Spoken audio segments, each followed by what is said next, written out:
the no talking rule that can end points. You're mid-rally, the ball's flying. You yell, "Mine!"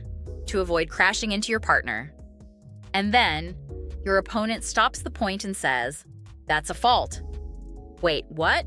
Yes, talking during a point can be illegal.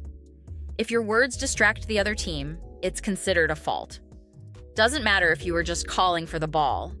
If they claim your voice disrupted their shot, a referee can call the point against you. Quick communication with your partner, like "yours" or "switch," is usually fine, but making any noise that could deceive or distract your opponents can trigger a fault call. And if you're playing rec and think, "Nobody cares," trust us, someone always does. The one time you yell, "Yes!" before the ball bounces, that's when your opponent suddenly becomes a certified rulebook expert. When your shirt loses you the point. You're locked in. You rush the net. And the ball clips your shirt, just barely. So lightly you didn't even notice. But guess what? That's a fault. In pickleball, if the ball touches any part of you, clothing, accessories, or body, before it bounces, you lose the point.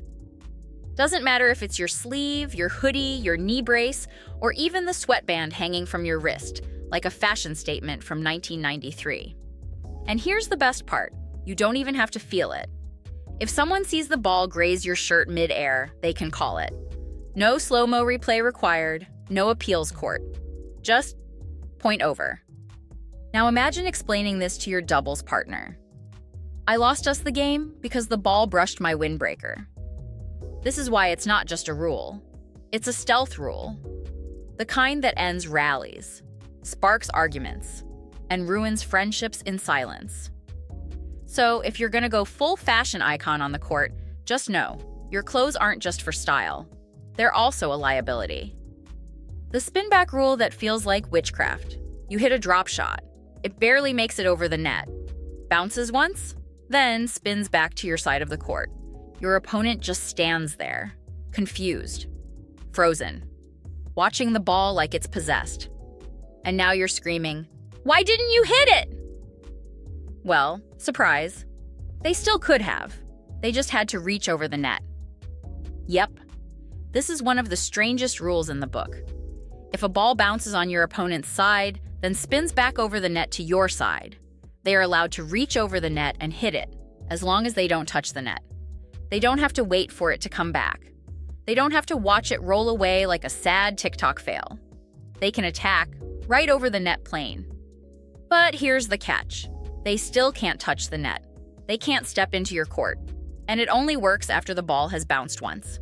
So yes, backspin wizardry is allowed, but if your opponent knows the rule, your spell might get countered hard. This is the kind of rule that separates the casuals from the nerds. And if you didn't know it existed, congratulations. You're now one of the nerds. You can't serve into the kitchen, ever. It's your serve. You make clean contact. The ball clears the net and lands beautifully inside the kitchen. Sounds good, right? Wrong. If your serve lands in the non-volley zone, aka the kitchen, or even touches the kitchen line, it's a fault. Automatic. Yep. Even if it lands a millimeter on that line. Even if it was a soft, gentle drop shot from heaven. Doesn't matter. The kitchen is a no-go zone on the serve. And here's what throws people off. During regular rallies, the kitchen line is in. But during the serve, it becomes lava. So if your ball clips the line or lands short and bounces in the NVZ, just walk away. Don't argue. Don't replay. Just accept that the kitchen claimed another victim. And if you're wondering, why such a harsh rule? Because serving into the kitchen would make the return almost impossible. So the rule forces you to serve deep, not just dump it into the front yard. So remember, if you're standing behind the baseline and aiming for the box, leave grandma's kitchen out of it. The earbud ban nobody talks about. You show up to the tournament locked in, hat on, paddle ready, Bluetooth earbuds in, blasting your Win the Dink Rally playlist. And then, the ref walks over and says, "You'll need to remove those." Wait, what? Here's the rule. Earbuds, headphones, or any audio device are banned during official play. Not discouraged, not frowned upon. Banned. Why? Because listening to music or coaching audio gives you an unfair advantage. You might be getting strategy tips, rhythm cues, or worse, midpoint coaching, which is also illegal. There's one exception. Hearing aids are totally allowed. But your AirPods, your over-ear beats, even those sneaky one-ear Bluetooth pieces, all banned. And before you say, "But I wasn't listening to anything," doesn't matter. The rule covers wearing, not just using. So if you're playing a casual game at the park, sure, blast your pickleball pump-up mix. But if it's sanctioned, you'll need to unplug or get disqualified. The invisible lines that can end your point. You're serving, you hit it clean. It lands deep, and your opponent whiffs it. Point secured, right? Not so fast.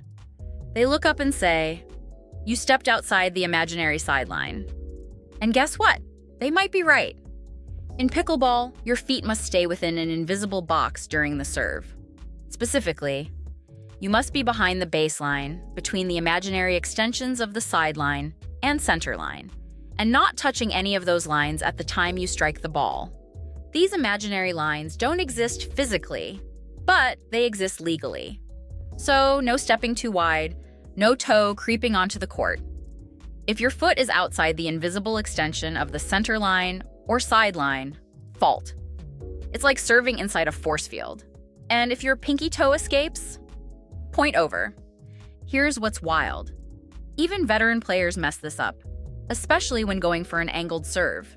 They drift left or right for a better angle, and unknowingly step out of bounds. If you want to serve legally, you have to trust the lines you can't see, which honestly sounds like a metaphor for life.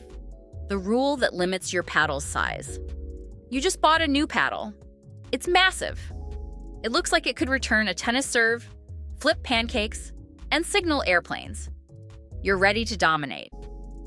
But hold up, that thing might be illegal. A pickleball paddle must be no more than 17 inches long, have a combined length and width of no more than 24 inches, have a non-textured, non-reflective surface, and not have any holes. If your paddle breaks any of these specs, it's disqualified. You can't play with it. Not even if you just use it for dinks. Nope. Rules are rules. Even paddle surface matters. If it has excessive texture or a grip that gives unfair spin, it's banned. In fact, USA Pickleball keeps a running list of approved paddles, and if yours isn't on it, too bad. Back to the paddle aisle. So if you've been winning a lot lately, and your paddle looks like it was built in a lab, you might want to measure it. Because in pickleball, it's not just about how you hit, it's about what you hit with. The momentum rule. Let's say you just pulled off the perfect drop shot. Your opponent scrambles, flicks the ball up, and you slam it straight into the open court. Point to you, right? Not so fast. If your momentum carries you into the kitchen after the shot, even if the ball is already dead, it's a fault. Yes, seriously. This is called the momentum rule, and it's one of the most misunderstood in the game. It doesn't matter that you didn't touch the kitchen when you hit the ball. It doesn't matter that the rally was over. If your body, your hat, your paddle, or your shoe enters the non-volley zone because of your momentum after a volley, you just donated a free point to the other team. However, there is a caveat. Per the definition of momentum in the rulebook, the act of volleying produces momentum that ends when the player regains balance and control of their motion, or stops moving toward the non-volley zone. So if you regain your balance and control, you're safe. The double bounce rule. You know that moment when the return of serve comes floating toward you and your brain goes, charge it, crush it, dominate. Yeah, don't. Because if you volley the ball before it bounces on both sides of the net, it's a fault. That's the double bounce rule, and it's one of the oldest and most ignored rules in the game. Here's how it works. The serve must bounce on the receiver's side. The return must bounce on the server's side. Only after that are volleys allowed. No exceptions. Not even if it's just rec play or you weren't thinking. This rule was designed to stop people from sprinting up to the net and turning pickleball into speed chess with plastic paddles. So next time your feet say, go, Remind your brain, 2 bounces. Or it doesn't count. Paddle hits equals faults. Let's say you slam a shot and your opponent barely gets their paddle on it. The ball pops up, wobbles toward your side, and then, bink. It hits your paddle while you weren't even swinging. That's a fault. Even if you weren't trying. Even if the ball was going out. Even if your paddle was just chilling in your hand, doing absolutely nothing wrong. Any contact between your paddle and the ball counts. Intent doesn't matter. It's not a crime of passion. It's just a crime. Same goes for if the ball hits you, your clothes, or even your hat. If it touches you before it hits the ground, fault. So yes, technically, your hat can lose you a rally. And no, the rulebook doesn't care if it was windy. Wrong score might still count. You're in a tight game. Someone calls out, 4-3-1. And everyone nods like it sounds right. You serve, play the rally, win the point, and then someone says, wait, weren't we at 5? If the error was caught before the next serve and everyone agrees, the score can be corrected. However, if a player stops play to identify or ask for a score correction after the return of serve, that's a fault. Point lost. The same is also true if a player stops play after the serve to identify or ask for a score correction when the score was announced correctly. Bottom line, don't stop play after the return of serve to discuss the score. Wait until the point is over. Serving from the correct position. Here's a wild idea. You have to serve from the correct side of the court. Revolutionary, right? But you'd be shocked how many players just kinda guess. Oh, I think I'm on the left. Maybe? If you're serving from the wrong side, even if you hit a legal serve and win the point, it's still a fault. You lose the rally. Here's how it works. If your score is even, you serve from the right. If your score is odd, you serve from the left. Simple math, yet somehow responsible for more arguments than Thanksgiving dinner. And it's not just about you. Your partner has to be in the right spot too. If either of you is in the wrong position during the serve, guess what? Fault.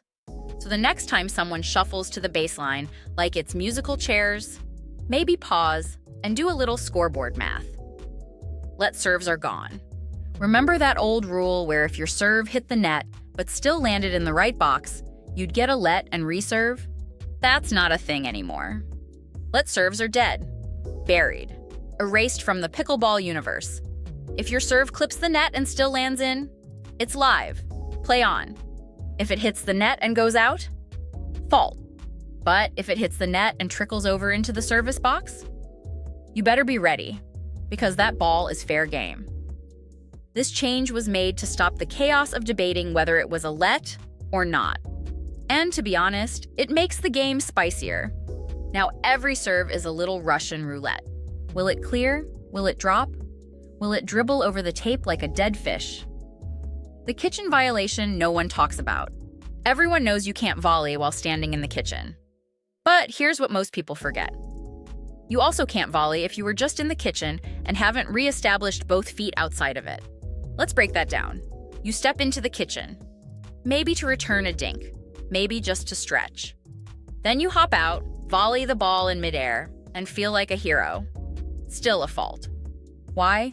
Because you didn't re-establish position outside the kitchen. You need both feet on the ground, completely outside the non-volley zone, before you hit that volley.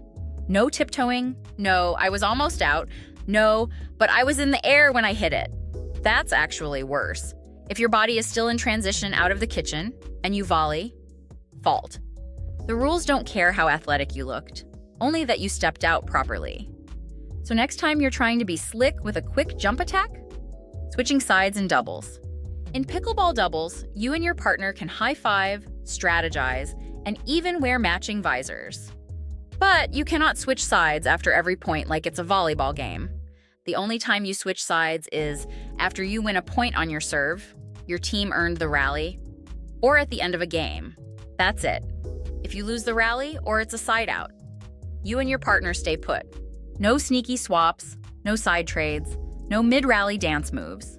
And here's the kicker. If you switch when you're not supposed to, even by accident, and play the point anyway, that's a fault. And if no one catches it right away, the game continues. But once someone realizes, the last rally played in the wrong position gets erased. So yes, being in the wrong spot can undo your win. Suddenly, that epic around the post winner turns into a big fat nothing because you were on the left when you should have been on the right. I'm going to be posting a lot more here, so I'd be grateful if you subscribe.